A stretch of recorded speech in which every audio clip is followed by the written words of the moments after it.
오늘날 성령 하나님께서 우리 가운데 함께 계시는 줄로 믿습니다.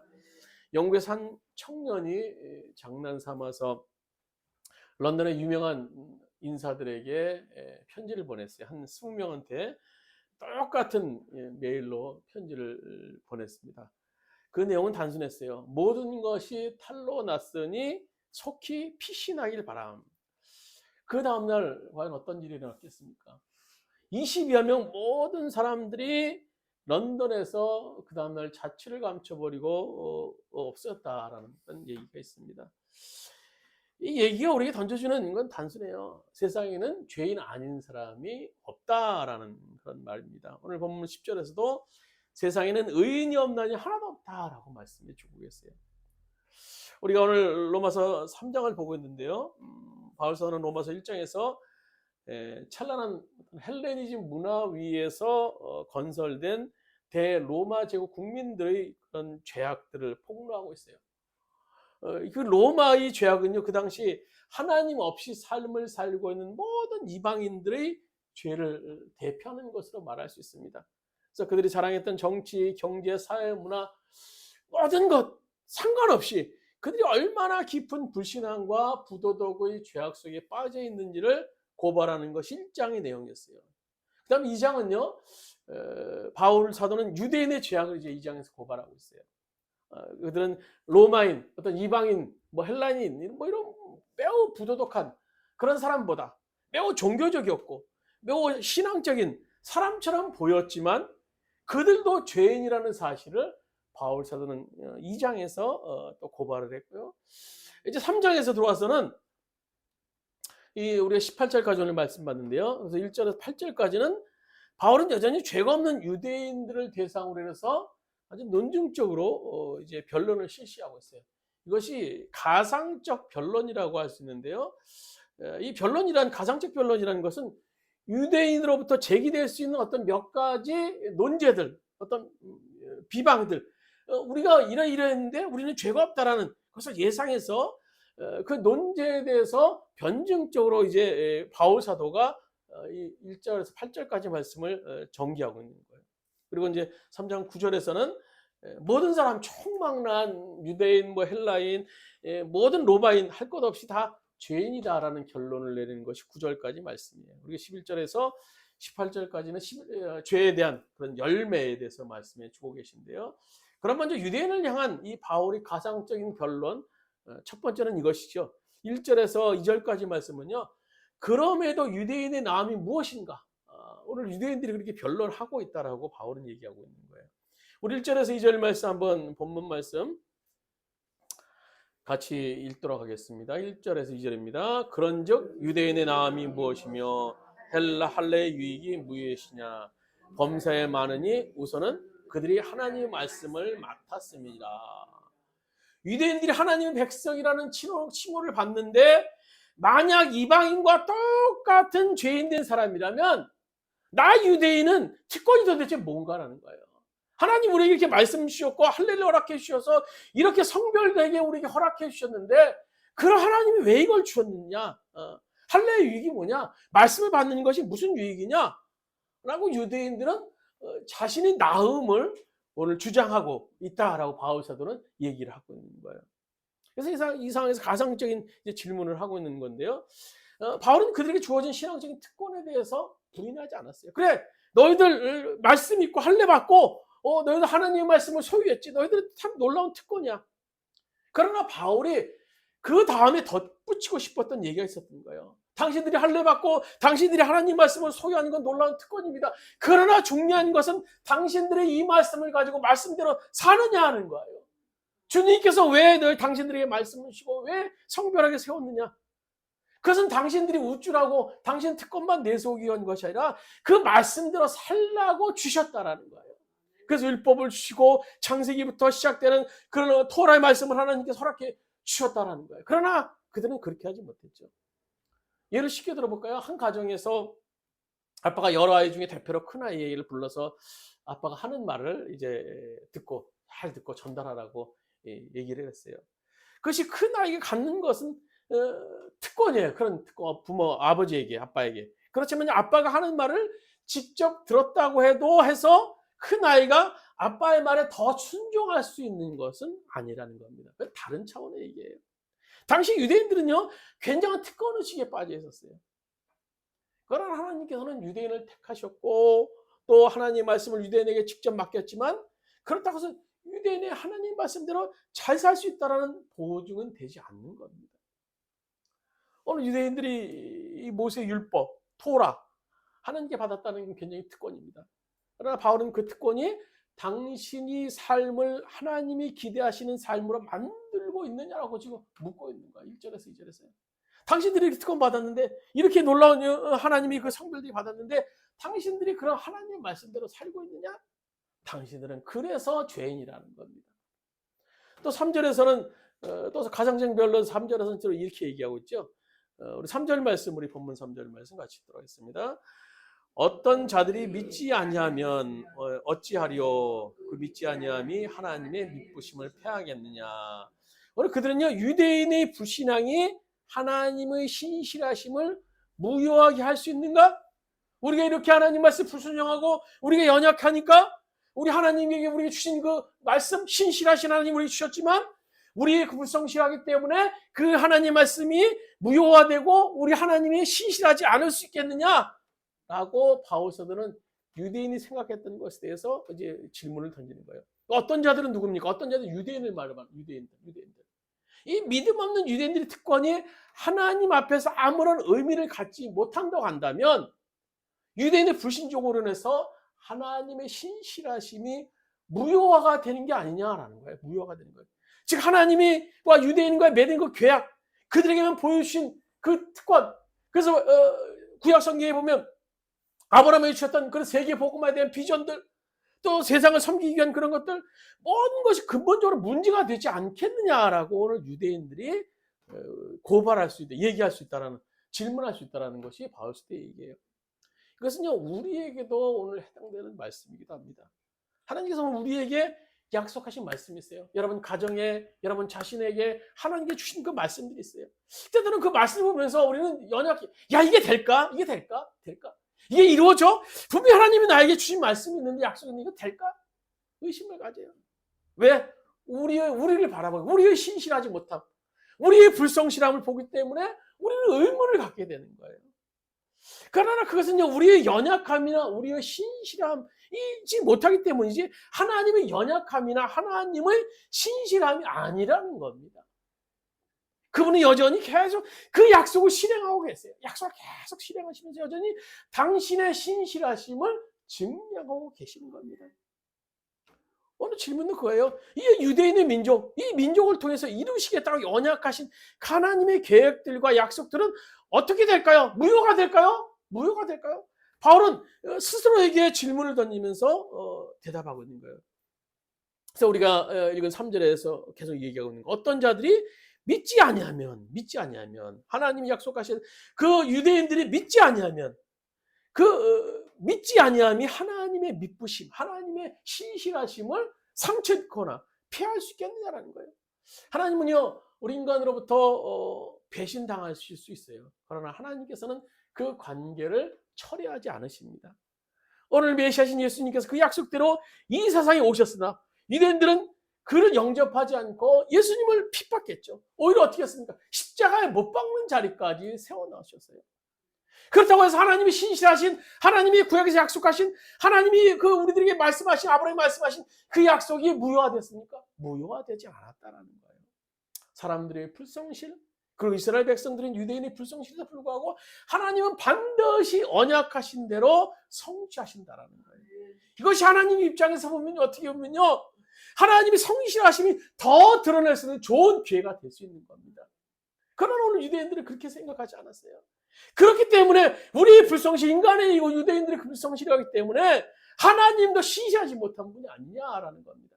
그러나 하나님은 여전히 신실하신 분이시고 계속 약속하신 것들을 실행해 놓으시고, 이렇게 유대인들이 그렇게 말씀대로 살지 못했지만 여전히 그들 통해서 역사하시고 그들이 하나님 말씀을 통해서 오늘 온 이방민족, 온 세계 하나님 말씀이 선포될 수 있도록 이끌으셨던 분이에요.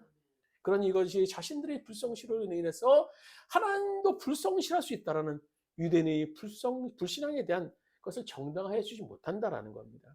그것이 바울 사도의 두 번째였고요. 또 세 번째로는요. 오늘 8절에 말씀하고 있죠. 유대인의 불의는 하나님이 의를 드러내는 거 아닌가? 오늘 8절 말씀 같이 한번 읽도록 하겠습니다. 또는 그러면 선을 이루기 위하여 악을 행하지 아니하겠느냐?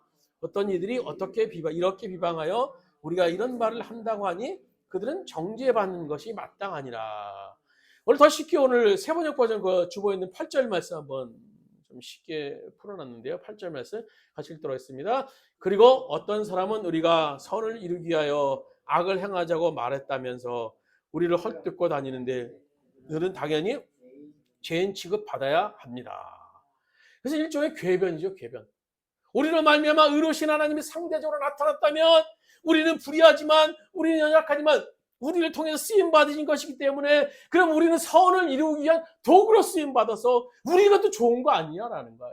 아주 궤변입니다. 그 당시 소피스트 철학자들이 이런 궤변들을 종종 내세웠는데요. 그러나 하나님께서 어떻게 이거 유대인들을 심판할 수 있겠느냐라는 거예요. 우리는 선하지 않느냐? 그래도 이렇게 우리가 쓰임 받았기 때문에. 그래서 5절, 7절, 8절 계속 바울 사도가 그들의 그 논증에 대해서, 그들의 궤변에 대해서 얘기하고 있는 거예요. 그래서 7절에 보면 또 이렇게 말하죠. 그러나 나의 거짓말로 하나님이 참되심이 더 풍성하여 그의 영광이 되었다면 어찌 내가 죄인처럼 심판받으려. 그러니까 유대인들의 입장에 대해서 오늘 바울 사도가 얘기하고 있는 거예요. 나는요. 또 8절에 보면 또는 그러면 선을 이루기 위하여 악을 행하자 하지 않겠느냐. 어떤 이들이 이렇게 비방하여 우리가 이런 말을 한다고 하니 그들은 정죄받는 것이 마땅하니라. 이런 비슷한 논리가 이제 통일교회 이런 얘기가 있죠. 십자가가 계획되고 또 예정된 것이라면 거기서 가룟 유다의 역할 그가 비록 그를 통해서 예수님이 십자가에 못 박혔기 때문에 그가 비록 예수님을 팔았지만 그는 십자가에 혁혁한 공을 세운 그 공로자가 아니냐라고 얘기하는 통일교 교리도 있어요. 십자가에 못 박히게 한 것이 바로 가룟 유다의 과연 공일까요? 그러나 이 가룟 유다의 반역과 배신은요 결코 정당화될 수 없는 것이죠.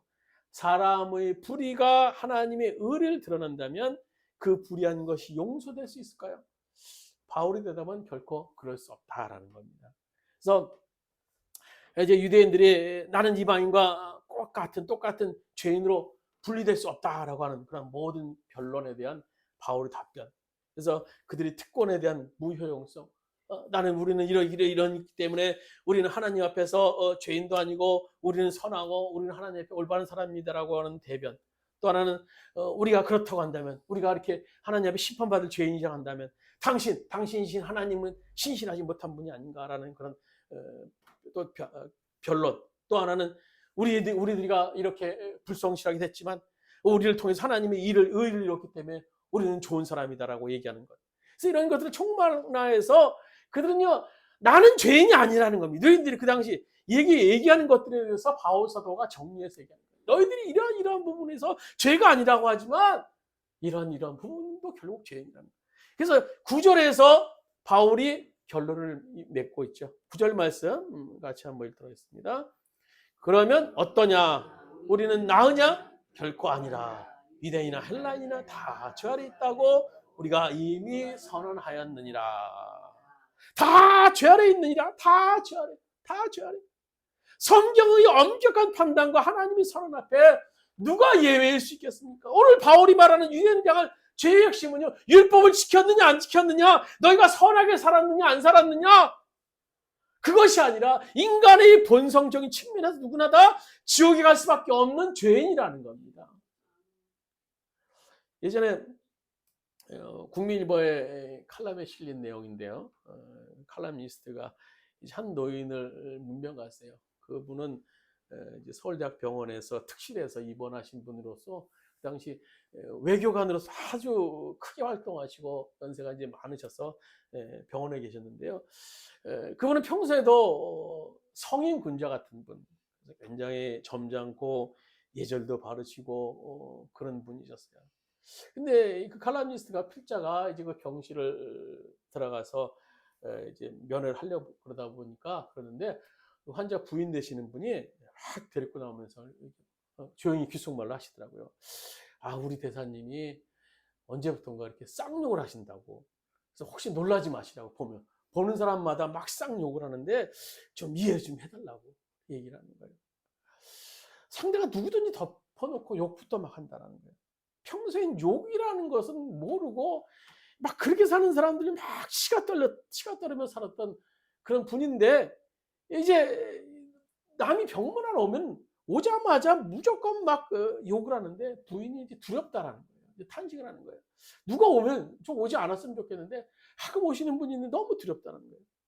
그 얘기를 듣자 또 옆에 있는 간병인 여자분이 또 한수 더 떠서, 이 대학병원의 특실에 입원하신 많은 분들을 보면, 자기가 그런 분들을 간호했는데 사회적으로 명망 있는 분들을 보면 이런 분들이 정신줄을 놓고 이렇게 병원에 오시면 그렇게 점잖고 그렇게 덕망 있는 분이신데 이분처럼 쌍욕하는 것은 뭐 수도 없이 있다는 거예요. 더 나가서 어떤 분은 보면 뭐 아무 사람 물어뜯는 분도 자기가 여러 간병을 했다라는 그런 간병인 얘기가 나왔습니다. 사람은 어떤 존재일까요? 이 칼럼니스트가 이렇게 썼어요. 사람이란 본성이 다 똑같은 모양이다.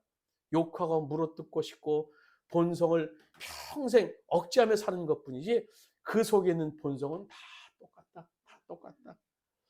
오늘 본문에서 하나님이 우리가 얼마나 죄의 열매가 많이 맺었는지 따지시는 것이 아니라 우리의 본성을 말씀하시는 거예요. 우리의 본성. 이것이 구체적으로 11절에서 17절까지 기록한 말씀이죠. 같이 읽도록 하겠습니다. 우리 11절부터 17절까지 말씀 같이 본문 말씀 들었습니다. 깨달은 자도 없고 하나님을 찾는 자도 없고 다 치우쳐 함께 무익하게 되고 선을 행하는 자는 없나니 하나도 없도다. 그들의 목구멍은 열린 무덤이요 그 혀로는 속임을 일삼으며 그 입술에는 독사의 독이 있고 그 입에는 저주와 악독이 가득하고 그 발은 피 흘리는 데 빠른지라 파멸과 고생이 그 길에 있어 평강의 길을 알지 못하고. 정말 그럴까요? 정말 그럴까요? 우리가 살아가는 동안에 그래도 이분은 참 좋은 분이야. 참 좋은 분이야. 그런 분이 있지 않았을까요? 바울은 어째서 이렇게 단호하게 의인은 없나니 하나도 없다라고 말씀하시는 걸까요? 지금 그런 게 겉으로 드러나는 인간의 모습이 아닌 인간의 본성을 보고 있는 겁니다. 그래서 마지막 18절에 이렇게 말씀해 주고 계시죠. 바울 사도가요. 그들의 눈앞에 하나님을 두려움이 없는 이라 함과 같으니라. 쭉 죄악을 얘기하면서 그들의 결국 하나님을 두려워하는 마음이 없다라고 결론을 또 말씀을 해주고 있는 거예요. 죄의 출발점은 어디서 시작됩니까? 하나님을 두려워하지 않는 거예요. 하나님과의 관계가 끊어진 것이 나오는 거예요. 하나님 관계가 끊어졌으니까 하나님을 모를 수밖에 없고 하나님을 모르니까 하나님을 두려워하지 않게 되는 거예요. 아담과 여러분 하와가 선악과를 따먹은 죄가 온 인류의 원죄라고 얘기해요. 원죄. 큰 죄라고 생각하죠. 근데 정말 선악과 따먹은 것이 경천동지할 정도로 그렇게 큰 죄입니까? 죄에 뭐 극악무도한 살인죄도 있고 뭐 강도죄도 있고 뭐 도둑죄도 있고 또 작은 죄로는 선의를 위한 거짓말 등이 있을 수 있어요. 그렇다면 이 선악과를 따먹은 죄는 어느 정도의 죄일까요? 어느 정도 죄일까요? 형량으로 친다면 몇 년 정도를 받을 수 있겠습니까? 윤리적 도덕적으로 얼마나 큰 죄일까요? 선악과를 따먹은 죄는요, 죄 중에 정말 작은 죄처럼 보여요. 정말 작은 죄처럼 보여요. 그러나 이 죄가 온 인류의 원죄라니, 이건 우리가 도대체 이해하기 힘들어요. 한마디로 말하면요, 선악과를 따먹은 것은 하나님을 자신의 마음에서부터 내쫓은 죄입니다. 내쫓은 죄. 그러니까 우리는 마음은요, 되게 잘 보이지 않아서 되게 작아 보여요. 작은 영역 같아도 하나의 왕국입니다. 하나의 왕국. 온 천지 만물을 만드신 하나님은요, 아담과 하와에게 왕이셨어요. 에덴 동산을 만드시고 오늘도 우리에게 왕이시길 원하세요. 그때 에덴 동산에서 하나님께서 금하신 딱 하나, 선악과를 따먹지 말라라고 얘기하죠. 그들을 지키는 동안에 하나님은 그들이 왕이셨어요. 근데 어느 날 그들의 마음이 움직이기 시작했죠.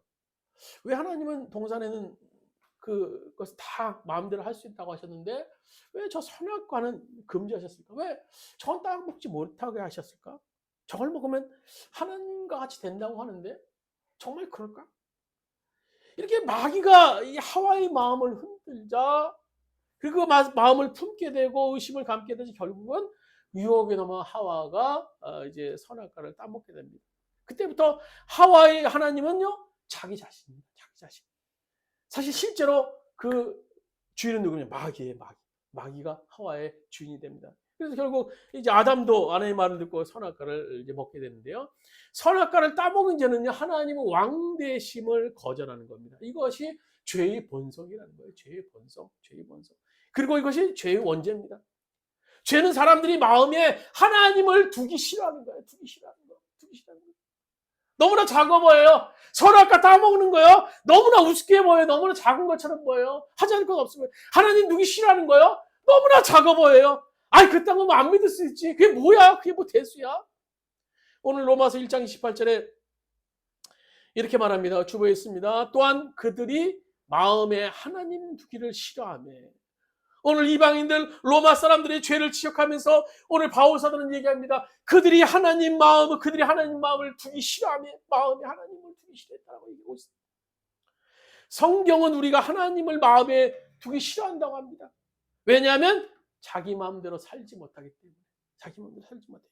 하나님을 자기 마음대로 살고 싶은 욕망의 죄는요 우리들의 실상입니다. 우리가 흔히 들을 수 있는 마귀 음성이 뭡니까? 그냥 내버려둬. 내 마음대로 살게. 내 마음대로 살게. 그냥 내버려도 내 마음대로 살게. 누가 제일 그럽니까? 우리 자녀들이 흔히 얘기하는 거죠. 엄마 아빠 내버려둬. 내 마음대로 살게. 흔히 듣는 말이에요.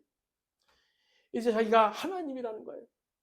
이 선악과를 따먹은 것은요 자기가 하나님이라는 것의 선언입니다. 그리고 이것이 인간의 죄 본성이에요. 이런 사람의 결국은 어떻게 됩니까? 결국은요 지옥에 갈 수밖에 없는 거예요. 하나님과의 관계가 끊어졌기 때문에 하나님과의 관계가 끊어진 사람은요 결국 어디 가겠습니까? 죄의 열매가 많든 적든 상관없어요. 다 똑같습니다. 하나님이 마음의 왕이 아닌 사람은요 결국 그들을 기다리고 있는 거 지옥일 수밖에 없는 겁니다. 누가복음 18장에 한번 보세요. 부자 청년 관원 얘기가 나오죠. 거기에 누가복음 18장 18절에 보면 이렇게 말합니다. 내가 무엇하여야 영생을 얻으리까? 부자 청년이 예수님 만나서 물어보는 거예요. 그런 영생을 얻는 방법을 가르쳐달라고 예수님께 찾아옵니다. 저는요 어려서부터 율법도 잘 지키고요 예수님 말씀 잘 섬겼어요. 그러니까 율법대로만 따진다면요 이 청년만큼 정말 영생을 얻을 사람이 아마 없을 거예요. 오늘 성경에 보면요. 그러나 예수님은 청년이 가지고 있는 한 가지 부족한 것을 아시고 지적하시죠. 너 다 팔아서 재산 다 팔아서 가난한 사람 나눠주고 나를 따라올 수 있겠느냐. 그래서 이 재물을 나눠주면 영생을 얻을 수 있다는 그런 말씀이 아닌 거예요.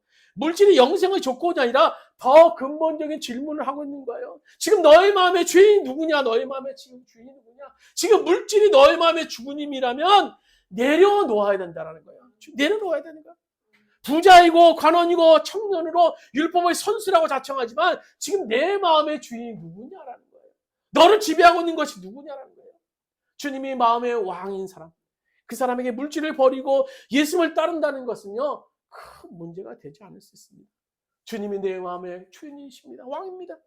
그 사람이 예수님을 따르는 것은 어려운 일이 아닐 수 있어요. 왜냐하면요 재물을 버리고 영생을 얻을 수 있는 것은요 보통 수지 맞는 그런 거래가 아니기 때문인 겁니다. 얼마나 놀라운 거래입니까? 내가 재물을 버리고 영생을 얻을 수, 영원한 생명을 얻을 수 있어요. 때로는 사람은 몇 년의 생명을 얻기 위해서도 어떤 사람은요 자신의 재산을 다 넘기는 사람도 있어요. 그 현실인데요. 내 전생에 내 영생을 얻을 수 있는 것, 내 물질을 다해서 영생을 얻을 수 있다면요 이것은 정말 놀라운 복이 아닐 수 있는 겁니다. 놀라운 횡재가 될 수 있어요. 그러나 오늘 이 부자 청년은요 예수님이 말씀에 온몸이 굳어버리고 그가 영생을 갈망하는 마음을 버리고 예수님을 이제 떠나게 됩니다. 진짜 천국에 갈 수 있는 사람인지 지옥에 갈 수 있는 사람인지 마음의 왕이 누구냐에 달려 있습니다. 마음의 왕 예수님이 아니면요 구원을 받을 수 없어요. 그래서 바울은 오늘 본문에서 율법을 자랑하는 유대인의 율법으로 의롭다함을 받을 수 없다라고 말씀하고 있는 거예요. 율법은 단지 우리가 죄인임을 드러낼 뿐입니다. 로마 3장 20절 우리 한번 같이 한번 읽도록 하겠습니다. 오늘 본문 아닌데요. 오늘 로마서 3장 20절 말씀 같이 한번 읽도록 하겠습니다. 그러므로 율법의 행위로 그의 앞에 의롭다 하심을 얻을 육체가 없나니 율법은 죄를 깨달음이니라. 이게 놀라운 복이에요. 놀라운 복. 놀라운 복. 이제 자신이 지옥에 진짜 갈 수밖에 없는 죄인이라는 사실을 깨달았다면 내 율법을 통해서 내가 정말 성령 역사를 통해서 내가 죄인이구나, 내가 정말 지옥 갈 수밖에 없는 죄인이라 사실을 깨달았다면요, 이것은 정말 큰 은혜예요. 큰 은혜. 이 땅에 많은 사람들이 자기가 지옥 갈 수밖에 없다는 존재라는 사실을 깨닫지 못해요. 당신이 지옥에 갈 수밖에 없는 죄인입니다라는 사실을 얘기하면요, 펄쩍 뜁니다. 펄쩍 뛰어요. 아니 내가 왜 내가 지옥에 가요? 나처럼 윤리적이고 남도 없고 선한 사람이 어디 있어요? 특히 세상에서 착하게 살았던 사람, 교양 있게 살았던 사람, 또 공부 많이 한 사람, 그런 사람이 또 그런 사람에게 윤리적으로 도덕적으로 완벽한 그런 사람에게 그런 말을 하면요, 펄쩍 듭니다. 더욱더 그렇게 생각을 해요. 그러나 이것은 큰 착각입니다. 윤리적 도덕적인 죄보다 더 큰 죄가 영적인 죄인임을 알아야 된다는 겁니다. 교양 있고 경건한 바리새인, 그러나 세리보다 더 죄인인 이유가 바로 여기 있는 거예요. 마음에 하나님을 두기 싫어하고 하나님과의 관계가 끊어져 있다면요, 괜찮은 사람인 척하지만요, 그러나 알고 보면요, 죄인으로서 지옥에 갈 수밖에 없는 죄인이라는 사실을 우리가 인식해야 된다는 겁니다. 그러나 그것을 알게 하시는 이는 누굽니까? 오직 성령입니다. 성령님밖에 없어요. 그러므로 자신이 지옥에 갈 죄인임을 깨달았다면요, 그것은 엄청난 은혜입니다. 구원의 시작이 될 수 있는 거예요.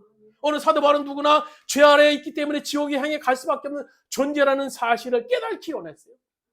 너희들 유대인들 그렇게 선하게 살고 그렇게 깨끗하게 살고 그렇게 죄가 없다고 얘기하지만 너희들 다 죄인이야. 본질로 다 죄인이야. 그 사실을 바울 사도는 로마서에서 3장 1절 3장까지 쭉 깨닫기 원했던 것이 오늘 바울 사도의 그런 마음이었어요. 이래서 너희들은 죄인이라는 겁니다. 본질적으로 죄인이라는 말씀을 하기를 원하셨다는 겁니다. 말씀을 맺도록 하겠습니다. 구약 성경에는요, 본의 아니게 실수로 살인한 사람들을 피할 수 있는 도피성이라는 것을 지역마다 이 하나님께서 만들어 놓으셨어요. 그 당시 죄는요, 이에는 이, 눈에는 이죠. 사람을 죽이면 바로 죽이는 거예요. 뭐 도둑질하면 도둑질한 손을 바로 잘라버리는 그런 아주 엄청나게 무서운 죄를 행했던 그런 법을 행했던 때입니다. 어떤 사람이 살인을 했어요. 근데 그것이 자취형도 따져보지 않아요. 뭐 그 사람이 죽였는지 살았는지 뭐 정확하게 판단하지도 않아요. 그 사람 실수로 죽였는지 판단하잖아요. 너무 억울하고 너무 힘든 사람, 그런 사람을 피할 수 있는 도피성이라는 것을 지역마다 만들어 놓으셨어요. 그래서 그것에서 그 사람의 용서를 받을 수 있는 기회, 또 그 사람의 죄가 또 증명될 수 있는 기회를 만들어 주셨어요. 그리고 그것에서 있던 그 사람이 이제 제사장이 죽으면요, 그것에서 나와 새로운 삶을 살 수 있는 기회를 주었던 것이 바로 도피성입니다. 도피성. 여러분, 십자가는요, 도피성입니다. 십자가는 도피성이에요. 다 죄 아래 있느니라. 인간은 다 죄 아래 있느니라. 이 선언 앞에 예외일 수 없는 사람, 예외일 수 있는 사람이 아무도 없다라고 얘기하고 있는 거예요. 이 땅에 아무도 없어요. 다 죄 아래 있는 거예요. 피할 길이 없어요. 피할 구멍이 없어요.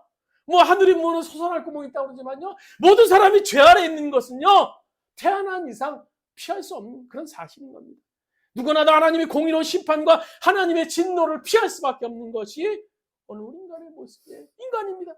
그럼에도 불구하고 우리를 사랑하신 하나님께서 외아들이신 예수 그리스도를 우리 땅에 보내셔서 그분으로 말미암아 십자가에 피를 흘려서 우리의 죄값을 지불하게 하셨어요. 그리고 그 주님 앞에 나오는 자마다 사죄의 은총을 허락하셨어요.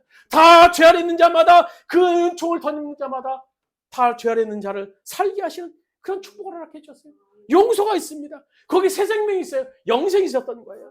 그래서 오늘 이 주님 앞에 와서 그분이 주시는 그 용서와 오늘 그분이 베푸신 그 새 생명, 그분이 주신 놀라운 그 생명을 체험하고 경험하는 우리들이 모두가 되기를 원합니다. 그래서 찬양 속에서 주님을 향해서 삶을 바꾸게 된 그 은혜, 이 경험, 이 놀라운 하나님의 그 사랑과 경험이 우리의 경험, 우리의 고백이 될 수 있기를 주님의 이름으로 부탁드립니다. 우리 말씀을 생각하시면서 잠시 한번 기도드리겠습니다.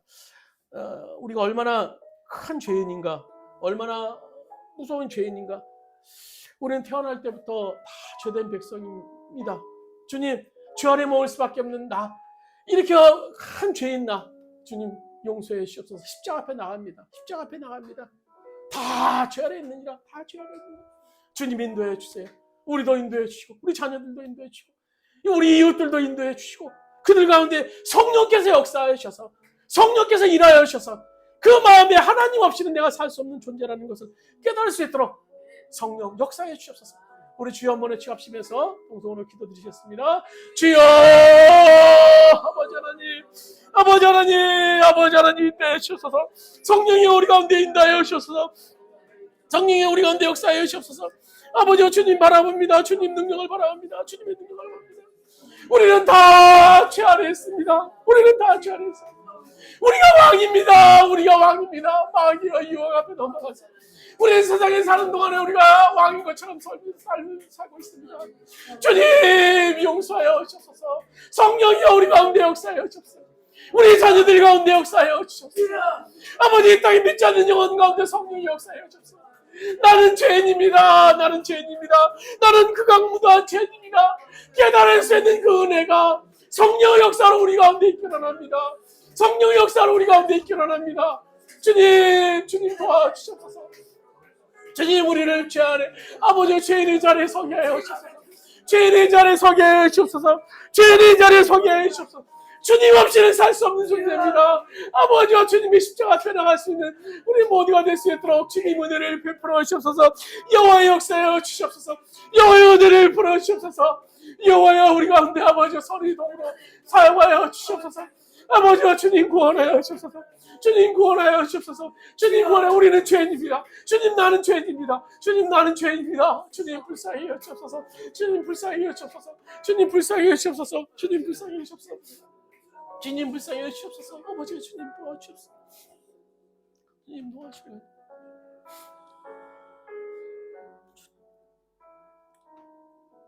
이 땅의 모든 사람들은 다 죄 아래 있습니다. 다 죄 아래 있습니다. 나는 아무것도 아닌 것처럼 살고 나는 아무 죄도 없는 것처럼 삶을 살고 있지만 나는 아버지 세상에서 그냥 삶을 살고 있지만 하나님을 모르는 백성이라면 하나님을 섬기지 않는 백성이라면 다 죄 아래 있음을 오늘 성경은 말씀해 주고 있습니다. 유대인들이 그렇게 똑똑했고 그렇게 잘났고 그렇게 아무 죄도 없다고 고백하고 있지만 오늘 바울 사도의 지적은 너희들도 어쩔 수 없는 죄인임을 오늘 깨달으라는 말씀입니다. 아버지 땅의 많은 백성들 아버지 죄인임을 깨달을 수 있도록 도와주시옵소서. 하나님 없이는 내가 살 수 없는 존재임을 깨달을 수 있도록 주님 도와주시옵소서. 우리 자신들에게 역사하여 주시고 우리 자녀들에게 역사하여 주셔서 이 땅의 많은 백성들에게 모르는 백성들에게 성령께서 역사하여 주셔서 나는 죄인입니다. 나는 죄인입니다.